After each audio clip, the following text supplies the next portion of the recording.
Halo, assalamualaikum warahmatullahi wabarakatuh. Ketemu lagi di video Aska Laboratorium. Silakan menikmati. Ini untuk aksesoris texture analyzer PA-PF90 DEC.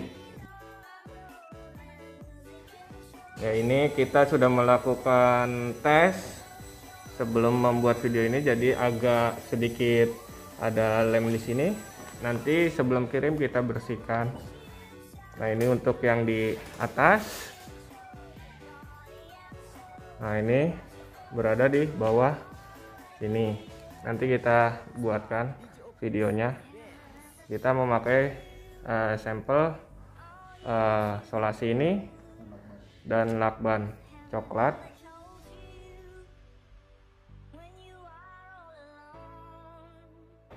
Baik, ini cara pemasangan atau penginstalan aksesoris ke alatnya, Bu. Ya, dengan Bapak Martin. Ya. Silakan.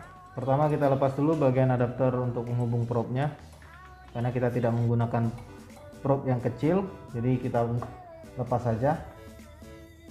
Lalu ini untuk bagian probe penjepitnya, ya, bisa dilihat kita nanti akan menjepit sampelnya di bagian sini. Ya. Nah, pastikan posisi bagian yang ada tonjolan ini di depan, karena ini yang akan kita gunakan untuk menjepit benang rollernya nanti. Ya, dan ini bagian base. Kan. Ya, jadi ini base-nya yang akan menarik si atau yang akan menahan si sampelnya nanti. Bebas, itu bisa stiker, bisa laguan, atau bisa juga media yang kita tempelkan untuk menarik atau mengukur seberapa keras ketika kita menarik sampel tersebut. Ya, jadi kita langsung pasang di sini.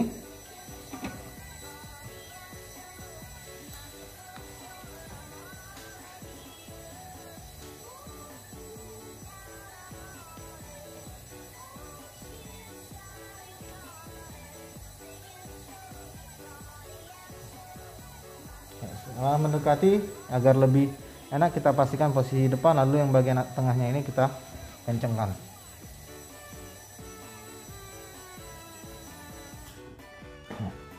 Setelah itu kita pasang bagian base nya. Pertama-tama kita lepas dulu untuk skrunya, lalu kita masukkan, pastikan dia masuk di rollernya.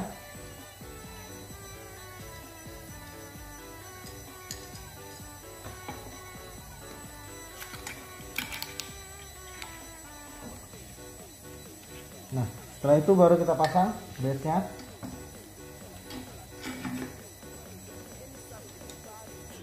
Dan kita kunci dengan bautnya.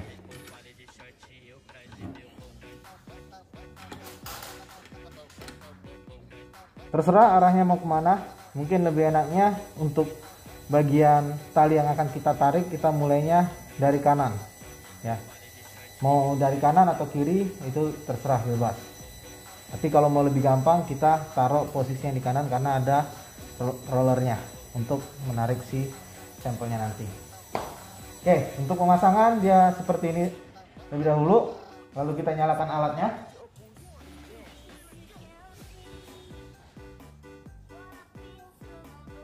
Oke, di sini kita menggunakan texture analyzer C3 yang 4500 gram. Nah, untuk mode pengukurannya kita menggunakan yang namanya tension, ya, karena kita akan menarik sampelnya ketika melakukan pengujian, ya. Seperti biasa kita harus isi dulu triggernya. Trigger ini karena untuk pengukuran lem atau pengukuran sebuah stiker itu ketika ditarik tidak ada yang namanya standar, kita bisa melakukan dengan trial and error. Misalnya kita trigger pemicu utamanya, respon ketika di awal dia mulai melakukan pengukuran. Ya, misalnya kita mau buat 50 saja. Di sini kita kasih contoh 50. Deformationnya berapa jauh kita melakukan pengukuran kalau misalnya selama ini kita dengan tes yang compression seberapa dalam, tapi kalau yang deformation yang tension seberapa jauh dia akan menariknya. Jadi kita ukur aja nanti, karena dia ini sistemnya adalah yang 90 derajat angle-nya. Jadi yang dikatakan 90 derajat adalah posisi ketika si sampel itu terlihat seperti siku ya, siku. Jadi berapa jauh dia akan tertarik itu mulai dari ujung kaki yang pertama sampai berapa jauh yang kita butuhkan nantinya. Makanya nanti kita akan benar-benar posisikan dia itu di jarak yang sesuai angle-nya. Oke. Di sini saya buat contoh itu di 70 mm. Nah, lalu yang ketiga itu ada speed. Ya, kecepatannya. Masing-masing kecepatan ketika kita ganti pasti akan memberikan respon yang berbeda juga. Kalau misalkan kita tariknya pelan, otomatis dia akan semakin berat. Kalau kita tariknya cepat, dia pasti akan semakin cepat juga melepaskannya. Ya, jadi kita harus perhatikan. Kalau misalnya kita belum dapat metode SOP-nya atau belum mendapatkan metode yang sudah kita validkan, itu kita harus melakukan trial and error. Nanti begitu kita bisa sepakatin dengan tim Bapak Ibu di sana, triggernya berapa, deformationnya berapa, speednya juga berapa. Oke, setelah selesai kita settingnya, kita langsung tekan start. Nah, di sini kita diminta untuk attach tension fixture. Tension fixture itu adalah ini bagian prop atasnya. Kita pasang terlebih dahulu. Lalu setelah itu kita press start lagi. Nah, di sini kita adjust positionnya. Bisa menggunakan putar. Jadi kita akan mendekati dulu si sampelnya itu, ya, agar dia bisa menarik. Gampangnya kalau misalkan kita terlalu lama memutar satu-satu seperti ini, kita langsung tekan aja tengahnya, dia akan langsung turun.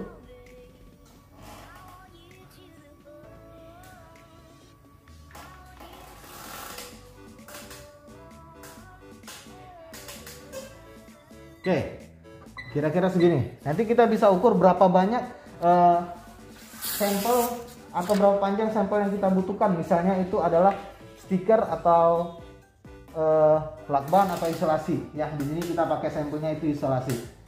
Jadi tadi kita lihat dulu dia seberapa jauh menarik sampelnya, itu adalah 70 mili. Di sini 70 mili atau 7 cm ya. Sejauh 7 cm berarti kita butuh sampel berapa banyak? Bisa kita sedikit lebihkan, yaitu 9 atau 10. Jadi deformation-nya itu ditentukan dari, kalau misalkan untuk kedalaman, yaitu 60% dari total tinggi sampel. Ya, jadi kalau ini misalnya kita mau tentukannya itu 60%, itu silahkan, atau mau berdasarkan kita feeling sendiri, itu nggak masalah ya. Jadi di sini kita bisa tentukan dulu mulai batas dari sikunya itu, misalnya di bagian bawahnya itu 10 cm kita taruh, lalu bagian atasnya tingginya itu juga 9 cm ya, kita kira-kira 9 cm mulai dari bawah sampai ke atas. Nah, jadi kita butuh sampelnya, stiker atau lakbannya itu sekitar 19 cm. Nah, di sini kita udah sediakan perkiraan. Nah, untuk cara pemasangannya ya, pertama kita kendorkan terlebih dahulu.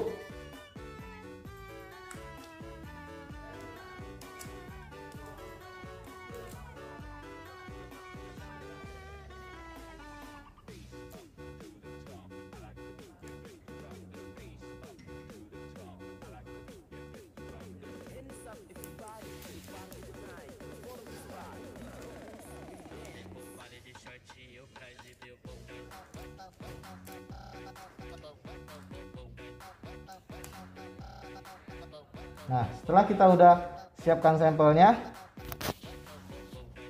nanti kalau misalkan panjang sampelnya kurang, kita bisa melakukan perubahan. Kita tinggal putar ke kiri atau kanan untuk menarikinnya ke atas atau turunnya ke bawah. Oke. Setelah itu kita kencangkan. Ya. Nah, kalau misalkan dia masih belum tegak 90 derajat, ya, kita bisa, berarti kita kurang kendorin, kurang sedikit beri tarikan. Nah, kira-kira seperti ini. Pastikan untuk kedua penjepitnya ini harus benar-benar menjepit sampelnya dengan kencang. Kalau tidak, pada saat menarik dia akan lepas. Nah, lalu yang kedua kita melakukan mengikat talinya ini. Apa fungsi talinya? Yaitu untuk menarik si base-nya ini atau mejanya ini. Jadi begitu dia si sampel ini si isolasinya ditarik, si probe-nya pun ikut menarik si base-nya agar bisa mengimbangin atau mengikuti tarikannya biar dia tetap sejajar lurus 90 derajat ya. Gampangnya kita tinggal ikat aja seperti ini, beri beberapa kali putaran, lalu tinggal kita kunci ya gitu. Nah, nanti tinggal kita posisikan ke sisi lainnya. Oke, udah, untuk preparasinya udah selesai. Nah, ketika udah selesai semua, tinggal kita start. Prime sampel udah, kita start lagi.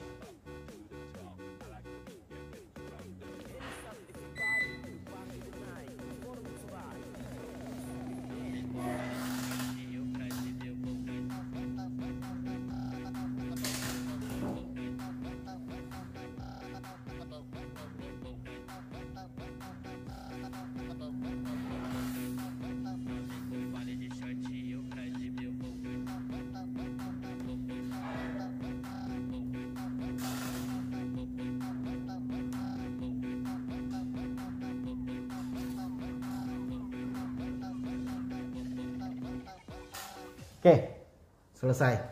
Jadi kita bisa dapat hasil berapa besar untuk ada beberapa nilai atau angka yang kita bisa perhatikan di sini, yaitu peak load-nya. Peak load mungkin semuanya sudah tahu ya, puncak dari pada saat pertama kali dia menyentuh atau menarik benda yang lebih keras. Biasanya itu ada di awal. Dan di mana deformation peak-nya itu, atau di mana pada saat di panjang berapa bagian yang paling keras itu, yaitu di panjang atau pada saat dia menarik di 6,8 mm. Jadi sedangkan kita punya deformation itu adalah 70 mm. Nah, worknya itu berapa banyak tenaga atau usaha yang diberikan dia, yaitu sebesar 216,20 mJ. Nah, lalu ada final load. Nah, final loadnya dapat dari mana hasilnya? Yaitu dapat dari hasil akhir deformationnya. Tadi kita settingnya di deformationnya itu di 70, yaitu final loadnya pun dengan nilai 264,5 gram ini didapat dari 70 pada saat di 70 mm. Lalu kita bisa hanya dapat 4 nilai ini aja. Jadi cukup terbatas kalau kita melihat dari segi alatnya. Oke, sekarang kita akan coba menggunakan software. Jadi kita bisa lihat perbandingan antara ketika menggunakan software dan tidak menggunakan software.